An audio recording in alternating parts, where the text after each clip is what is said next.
ओम श्री गणेशाय नमः। ओम श्री सरस्वत्यै नमः। ओम श्री गुरुभ्यो नमः। श्रुतिस्मृतिपुराणानामालयं करुणालयं नमामि भगवत्पाद शङ्करं लोकशङ्करं। शङ्करं शङ्कराचार्यं केशवं बादरायणं सूत्रभाष्यकृतौ वन्दे भगवन्तौ पुनः पुनः। ईश्वरो गुरुरात्मेति मूर्तिभेदविभागिने व्योमवद्व्याप्तदेहाय दक्षिणामूर्तये नमः।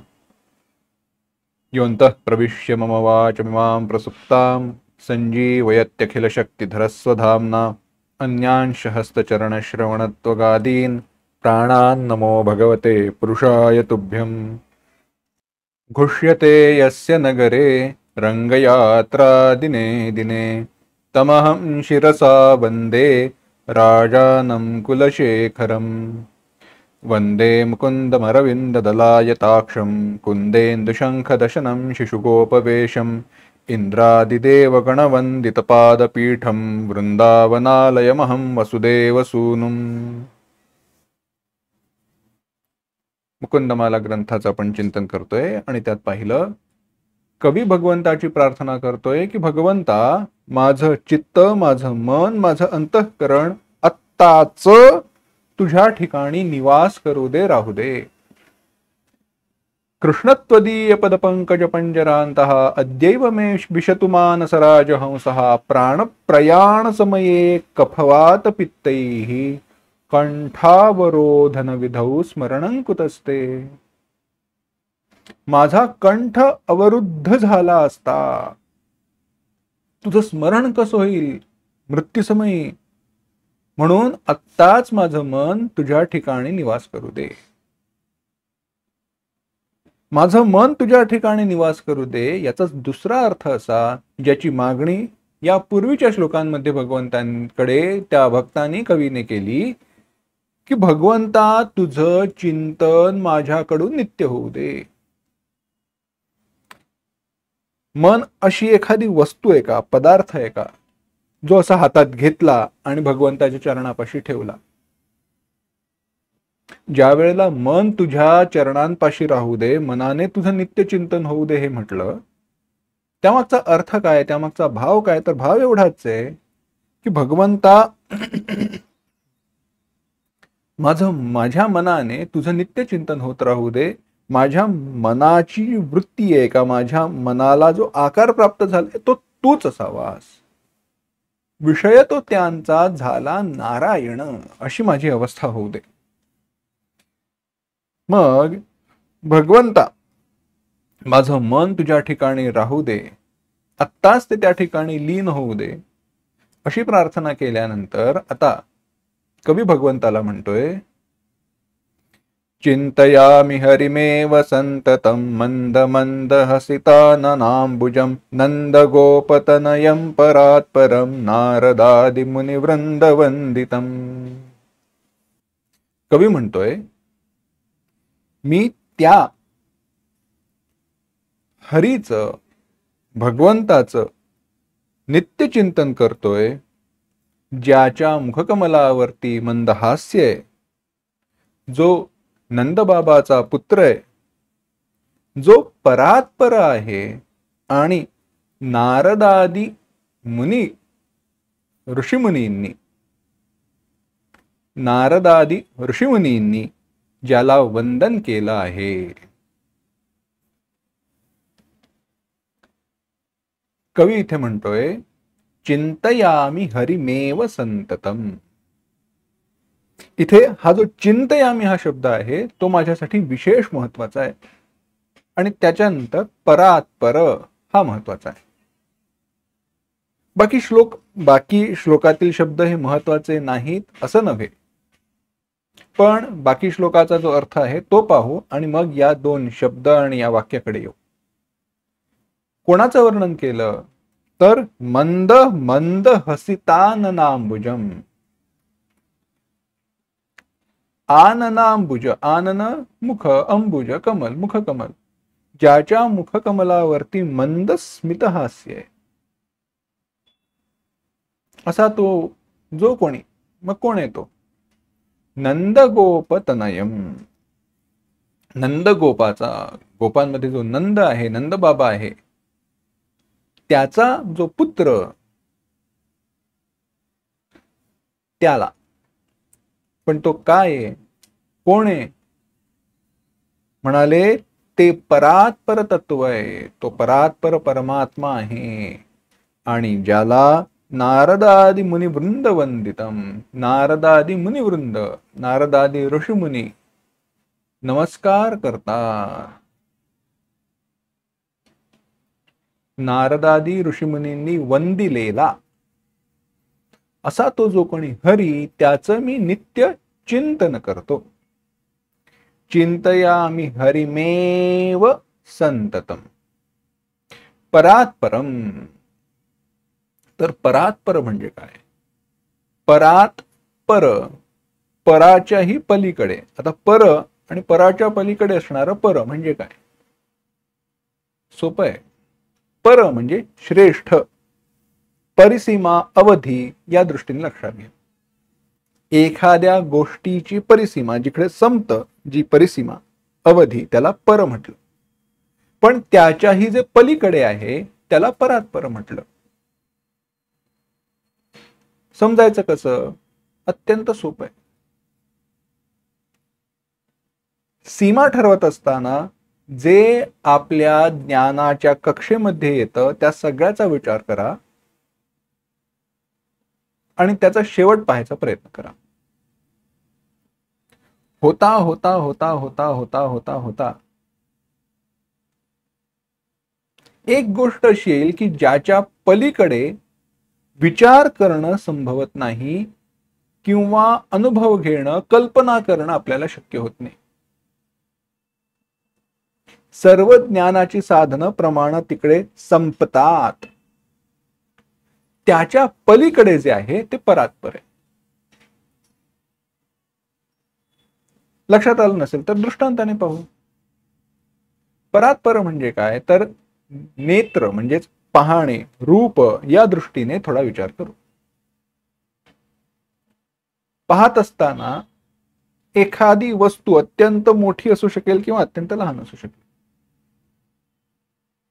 सूक्ष्म होत गेलं गेलं गेलं, अत्यंत लहान लहान, छोटा छोटा. मग आता डोळ्यांना दिसत नाही असं सूक्ष्म, म्हणून सूक्ष्म दर्शक यंत्र जे आहेत त्याच्यामधनं पाहिलं. ते पाहत जाता जाता जाता जाता अजून सूक्ष्म सूक्ष्म, छोटं छोटं छोटं पाहत गेलो. आता अशी अवस्था आहे की याच्या पलीकडे अजून छोटं पाहिलं जाऊ शकत नाही. ती पाहण्याची मर्यादा आली. मग त्याच्याही पलीकडे जे आहे ते, किंवा दूरचं आणि जवळचं याच्यामध्ये म्हटलं तर दूरचं जाता जाता जाता एक गोष्ट, एखादी मर्यादा अशी येते की ज्याच्या पलीकडचं आपल्याला आता दिसत नाही. किंवा रूप, इथेच नेत्राच्या पाहण्याची मर्यादा आहे. आपल्याला डोळ्यांनी दिसू शकतं ते केवळ रंग, रूप, नाम तेवढंच आहे. पण त्याच्याही पलीकडे जे आहे ते परात्पर. अनुमानाचा विचार केला तर एखाद्या प्रत्यक्ष ज्ञानावरून ज्याचं अनुमान केलं जाऊ शकतं त्या अनुमित ज्ञानाच्याही पलीकडे जे आहे ते परात्पर, जे श्रेष्ठाहून श्रेष्ठ आहे. आणि म्हणून मग विचार करत असताना ऋषीमुनींनी, आचार्यांनी, गुरुपरंपरेने उपदेश करत असताना याचा विचार असा सांगितला, कार्याकडून कारणाकडे चला. कार्याकडून कारणाकडे चला. मग व्यक्ताकडून आपण सूक्ष्म होत होत होत होत होत त्या पंचमहाभूताकडे, अव्यक्ताकडे जातो. आणि त्या अव्यक्त पंचमहाभूतांच्या पलीकडे जी माया आहे त्याच्याही पलीकडे जे आहे ते परात्पर तत्व आहे. आणि तो परात्पर कोण आहे? तो हरी आहे, तो परमात्मा आहे, तो माझा भगवान, माझा इष्ट देवता आहे, इष्टदेव आहे तो माझा. मग कोण आहे? हरिमेव संततम. त्या हरीचं मी नित्य चिंतन करतो. का चिंतन करतो? कारण दुसरं चिंतन करण्यासारखं नाही म्हणून. काय आहे? सिद्धांताच्या दृष्टीने उत्तर देणं सोपं आहे. त्याचं स्पष्टीकरण देणं सोपं आहे, पण भावप्रधान सांगणं अत्यंत कठीण आहे. दोन्हीचा प्रयत्न करतो. चिंतनाचा जेव्हा विचार येतो ना, त्यावेळेला आपण म्हणतो चिंतन करा, चिंतन करा, चिंतन केलं पाहिजे. म्हणजे काय? त्याच्यासाठीच दुसरे शब्द जे वेदांतामध्ये परिभाषेमध्ये वापरले जातात त्याला मनन आणि निदिध्यासन असं म्हणतात. हृदयामध्ये परमात्म्याचं चिंतन करणं म्हणजे काय? तर श्रवणातून जे ज्ञान प्राप्त झालं आहे ते पुन्हा पुन्हा मनामध्ये घोळवणं हे त्याचं चिंतन करणं आहे. मग ते ज्ञान कसं असेल? स्वरूपाचं असेल किंवा त्याच्या गुणलीला कथा श्रवणाचं असेल. गुणलीला कथा असतील, काही का असेना, त्याचं पुन्हा पुन्हा चिंतन करणं हेच मनन निदिध्यासन आहे. केवळ भगवंताचं चिंतन करायचं नाही. काय करायचं? त्याचं नाव घेतल्यानंतर त्या नावाने निर्देशित केलेलं जे रूप असेल, स्वरूप असेल, ते अंतःकरणात प्रकट करण्याचा प्रयत्न करायचा. त्याच्यावरती मन एक करणं. विष्णू म्हटल्यावरती केवळ शेषशाही हेच त्याचं रूप अंतःकरणात प्रकट न करता, त्याचा विचार न करता, व्यापकत्वात विष्णू, जे व्यापक आहे तेच विष्णू तत्व आहे हाही विचार केला पाहिजे. आणि त्या व्यापकाला हृदयामध्ये किंवा अंतःकरणाने कवेत घेण्याचा प्रयत्न करून मनातील विषय वासना, विषयाचे जे विचार आहेत त्याला दूर केलं पाहिजे. ह्याचं कारण असं आहे की मनुष्य, एखादा सामान्य जीव चिंतन केल्याशिवाय, विचार केल्याशिवाय राहूच शकत नाही. काही ना काहीतरी डोक्यामध्ये त्याच्या विचार वळवळतच असतो. नाही कश्चित क्षणमपि जातु तिष्ठत्य कर्मकृत हे म्हणत असताना भगवंतांनी तिकडे विचार करतो हे सांगायचं राहून गेलं म्हणून चला. प्रत्यक्षात विचार केल्याशिवाय काम करत नाही आणि कार्य करत असताना देखील विचार चालू असतो, हा भाग आहे तिथे, परंतु आता त्याचा विस्तार नको. कारण विचार केल्याशिवाय कार्याकडे प्रवृत्ती नाही आणि कार्य होत असताना त्याच्या मागे विचार असतो म्हणून कार्य होत असतं. अर्थात तो विचार किती महत्वाचा हा मुद्दा गौण आहे, दुय्यम आहे. परंतु कोणीही विचार केल्याशिवाय राहू शकत नाही हे जेवढं सत्य आहे. विचार केल्याशिवाय राहतो त्यावेळेला तो झोपलेला असतो, बाकी काही नाही. परंतु ऋषीमुनी जे आहेत ते काय करतात? चिंतयामी, भगवंताचं नित्य चिंतन करत असतात. चिंता करत नाहीत, ते चिंतन करतात भगवंताचं. त्या भगवंताचं नित्य चिंतन करण्यामध्ये ते मग्न असतात, लीन असतात. साधकाने काय करावं? साधकानेही तोच प्रयत्न करावा.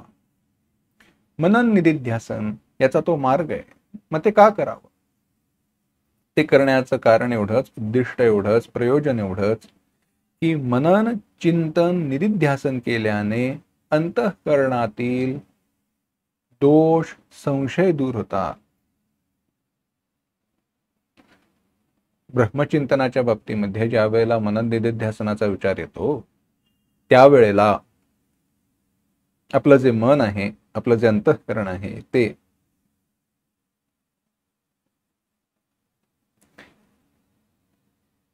त्या अंतःकरणामध्ये प्रमेय संभावना, विपरीत भावनांचे जे दोष आहेत त्यांना दूर करण्यासाठी मनन निदिध्यासन सांगितलंय. भगवंताचं चिंतन करत असताना देखील हरिमेव संततम असं ह्याच्यासाठीच म्हटलं. हरिमेव, हरिलाच भजतो किंवा हरीच भगवंताचंच चिंतन करतो. हे का सांगितलं? की त्याचं कारण असं आहे, दुसरं माझ्यासाठी आश्रयस्थान नाही म्हणून. म्हणजे काय? आज मला काही पीडा, आता काही दुःख झालं तर त्याला दूर करण्यासाठी मी कोणाचा आश्रय घेतो किंवा कोणाला स्मरून आश्रय घेतो हा विचार करा. त्या दुःखाला दूर करत असताना, कर्म करत असताना जर भगवंताचं स्मरण होत असेल तर बाब निराळी आहे. परंतु दुःख, आपत्ती प्राप्त झाली असता माझा विश्वास असतो की माझा पुरुषार्थ किंवा माझे नातेवाईक तो त्रास दूर करतील म्हणून. पण तसं होत नाही. याचं कारण असं आहे, माझ्या अंतःकरणामध्ये अजूनही तो एक संशय आहे. भगवंत सगळं करतील बरोबर आहे, पण खरंच करतील का? ते करतील तेव्हा करतील, तोपर्यंत आता जे काही उपाय आहेत ते करून पाहू. मान्य. भगवंताची मदत करण्याची लीला प्रक्रिया ही स्वतंत्र आहे, ती आपल्याला कळत नाही. परंतु आपण ज्या वेळेला पुरुषार्थ करत असतो त्यावेळेला आपण अहंकाराने प्रवृत्त होतो का भगवंताला स्मरून प्रवृत्त होतो, एवढाच काय तो विचार केला पाहिजे. हा भेद, हा विवेक जमला तर भगवंताचं नित्यचिंतन सफल झालं असं म्हणता येईल. कवी तेच म्हणतोय, मी भगवंताचं नित्यचिंतन करतोय. तो चकार जो भगवंताकडे लावलाय तो महत्वाचा आहे, कारण नित्यचिंतन करतोय हे सांगावं लागत नाही, आपण विचार करतच असतो. परंतु भगवंताचंच चिंतन हे अत्यंत महत्वाचं. साधू संतांच्या हृदयामध्ये नित्य भगवंताचं स्मरण असतं, चिंतन असतं. भगवंताला सोडून त्यांचं मन दुसरीकडे कधीच जात नाही. का जात नाही? कारण भगवंताचं चिंतन स्मरण करणं यासारखं दुसरं काहीही सुख नाही. भगवंताच्या चिंतनातच अपार सुख आहे. हा विचार आता कवी पुढील श्लोकात सांगणार आहे, पण तो विचार पुढील भागामध्ये पाहू. ओम असतो मा सद्गमय तमसो मा ज्योतिर्गमय मृत्योर्मा अमृतंगमय. ओम शांति शांति शांति. हरि ओम. श्री गुरुभ्यो नमः. हरि ओम.